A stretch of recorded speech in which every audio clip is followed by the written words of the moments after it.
Bonjour à tous et bienvenue dans ce Morning Bull Live. Nous sommes le vendredi 13. Alors je vous rassure tout de suite, statistiquement, le vendredi 13, ça ne change rien sur les performances des marchés boursiers. On s'en fout complètement.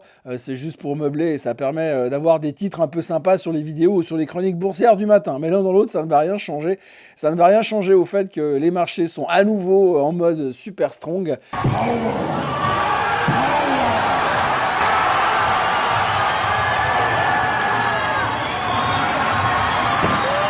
Puisque finalement on vient d'enquiller la 4e séance de hausse consécutive de la semaine. On avait eu une semaine dernière où on a eu 4 séances de baisse consécutives toute la semaine avec l'impression que cette fois c'était en train de lâcher. Et puis cette semaine on a tourné la veste pour des raisons que j'ignore, parce que fondamentalement vendredi soir on avait toutes les raisons de continuer à baisser, mais visiblement on y croit et on se rassure sur le fait que la semaine prochaine, les taux ils vont baisser.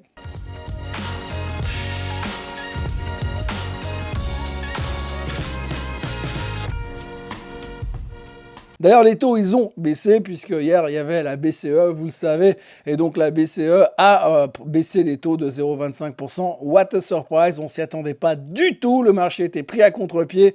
Non, je déconne, on le savait depuis longtemps, c'était une évidence. Quand on voit la tronche de l'économie en Europe, c'était presque évident que Madame Lagarde n'avait pas d'autre choix. Les esprits chagrins diront oui, mais elle aura quand même pu baisser de 0,5. Le problème dans l'histoire, c'est qu'ils n'ont pas donné d'indication sur la suite, donc on peut fantasmer, mais on ne sait pas s'ils baisseront les taux au mois d'octobre. Alors pour l'instant, le suspense est insoutenable.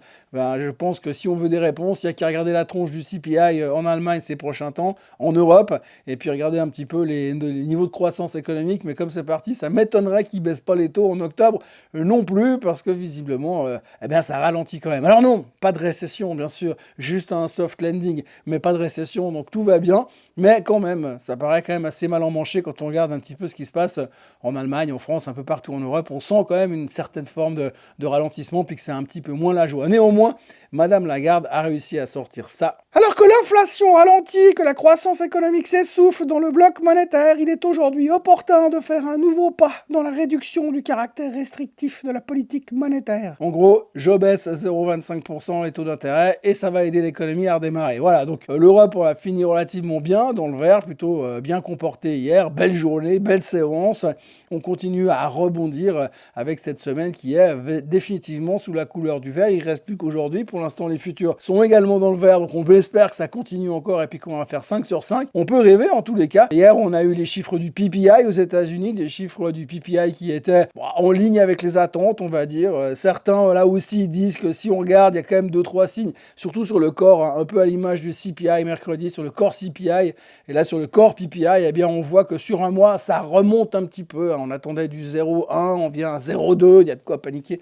C'est vrai qu'on s'inquiète à mort. Mais donc, visiblement, les chiffres étaient en ligne. Pas extraordinaire, mais en ligne. Donc encore une fois, des chiffres qui permettent à la Fed de baisser les taux de 0,25%, mais qui ne permettent pas à la Fed de justifier une baisse de 0,5% au risque de vouloir relancer l'inflation. Donc pour l'instant, on est plutôt relativement content, mais on surveille le comportement de l'inflation qui pourrait nous surprendre. La bonne nouvelle dans tout ça, c'est que le pétrole s'est pété la figure ces derniers temps, et puis qu'il est à $69. Bon, il a rebondi un peu ces dernières heures, mais pour l'instant, il est à $69, donc tout le monde a bien compris le concept. On le voit sur le graphique du pétrole à l'instant, qui est bien évidemment, souvenez-vous, on a cassé les supports tout le long, on a essayé de tenir les 72, ça n'a pas tenu, on a cassé, et là on était chercher les 65,50 qu'on retrouve ici, et puis là depuis 2 jours, petit rebond en direction des 69. Mais ce qui est assez intéressant, c'est qu'au milieu de tout ça, vous avez les analystes pétrole qui sont ressortis en disant que le baril allait aller à $60, donc s'il allait à $60, c'est ce qui nous permettrait d'avoir une raison de plus d'éviter la récession, puisque le prix du pétrole sera beaucoup plus bas. Alors c'est assez rigolo parce qu'il y a encore quelques semaines, tous les analystes parlaient d'un pétrole au-dessus des 85-90 $ pour la fin de l'année, et là ils ont tous tourné la veste, maintenant c'est $60 pour la fin de l'année. Donc voilà, comme d'habitude, on va avec le vent, là où le vent nous porte, si je peux m'exprimer ainsi, et puis on essaye de trouver des choses à dire et à raconter pour le pétrole, mais en tous les cas, de ce côté-là, ça soulage les craintes sur l'inflation, ça soulage les craintes générales sur une éventuelle récession, donc c'est plutôt optimistique. optimiste. Résultat, eh bien hier, les marchés américains ont salué des chiffres du PPI qui ne faisaient pas trop peur néanmoins et sont contents de voir une baisse quasi certaine de 0,25% la semaine prochaine. Alors il faut quand même dire que sur les statistiques, il y a quand même pas mal de gens qui se sont dit ouais, moi je pense quand même qu'il y a une chance qu'ils pourraient baisser les taux de 0,5. C'est un peu remonté, la probabilité est remontée hier. Bon, bref, on verra, mais pour l'instant, la majorité parie sur une baisse de 0,25. Techniquement, vous le voyez, le S&P 500 nous fait une espèce de figure assez spectaculaire pour l'instant. Donc, je parlais l'autre jour d'un éventuel double top ici, double top qui semblait s'être déclenché la semaine dernière, mais qui s'est arrêté par cette espèce d'ancien bricolage de support là autour des 5400. On voit ici que le marché s'est arrêté la semaine dernière pile poil sur la zone des 5400. On rebondit. La question qui nous reste à nous poser, c'est on n'est plus qu'à 70 points des records historiques sur le S&P 500. Va-t-on être capable de faire ça et de casser plus haut? C'est pas ce à quoi on s'attendait il y a quelques jours encore en arrière, mais pour l'instant tout est assez surprenant. On voit qu'on est capable, encore une fois, je l'ai dit moult et moult fois, capable de tourner la veste à la vitesse de la lumière. Et gardez bien le Nasdaq en tête également, c'est pas la même configuration. Le Nasdaq est dans une tendance baissière, il est en train de construire une tendance descendante, donc les 19 000, grosso modo, les 19 500 seront assez importants sur le Nasdaq pour ne pas les casser. Si on n'arrive pas à les casser, ça va nous confirmer cette tendance descendante, donc là il faudra le garder en tête, le surveiller. Et les semi-conducteurs qui aussi tentent le rebond, là aussi à surveiller cette tendance baissière dans laquelle nous sommes depuis quelques temps. Est-ce qu'on va être capable de casser cette résistance pour aller rechercher la moyenne mobile des 50 jours et changer la tendance?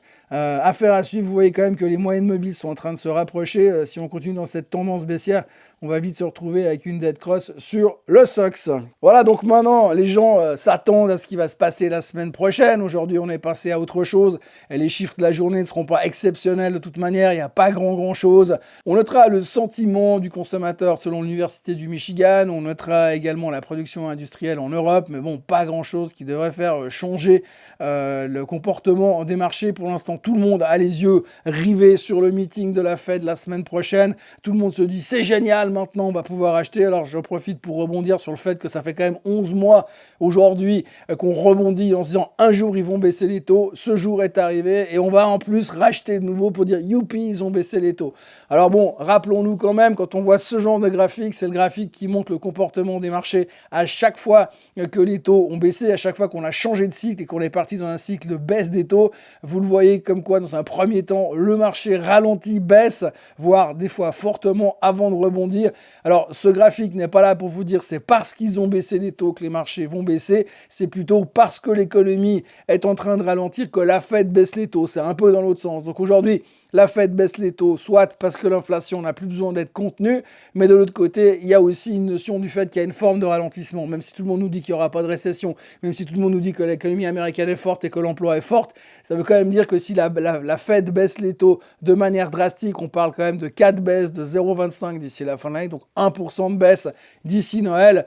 Ça veut quand même dire que potentiellement la Fed est inquiète parce que l'économie ralentit. Si cela venait à se confirmer dans les mois à venir, c'est pour ça que le marché baissera et pas parce que les taux ont baissé. Mais néanmoins, ces taux qui baissent génèrent une inertie positive pour le marché. Donc on peut avoir éventuellement des prises de profit après la première baisse des taux, puis ensuite effectivement les effets positifs d'une baisse des taux qui vont se faire sentir sur l'économie. Néanmoins 0,25% de baisse sur les taux directeurs américains, je ne suis pas sûr que ça redynamise l'économie à 100 à l'heure. Il en faudra un peu plus, ça prendra un peu plus de temps.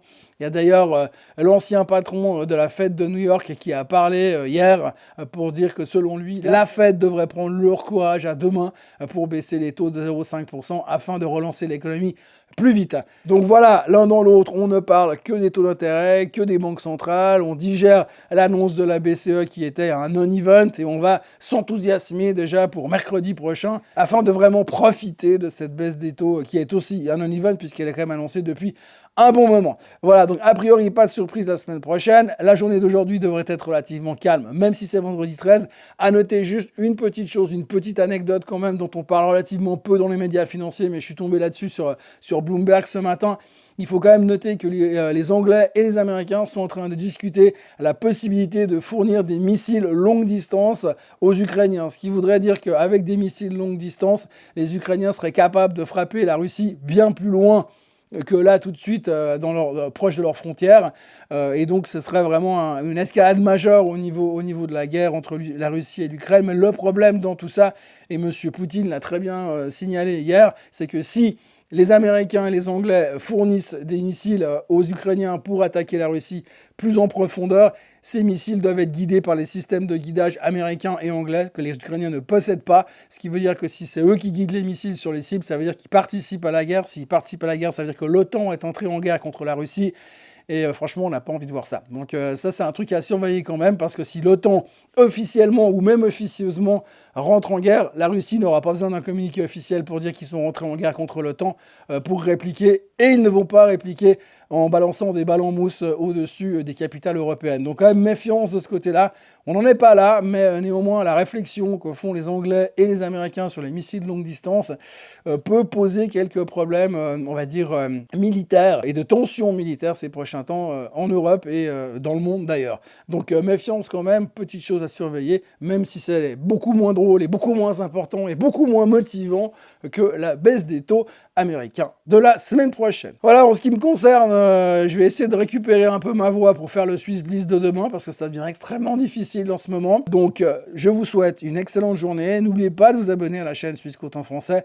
Pour ceux qui veulent voir le Swiss Bliss, ce sera demain dans la journée. Et puis pour ceux qui ne veulent pas voir le Swiss Bliss, je vous retrouve lundi prochain pour un nouveau Morning Bull Live. D'ici là, likez, partagez, inscrivez-vous, etc., etc. Merci d'être là tous les matins. Passez une très très belle journée, un très bon week-end. Allez, bye bye.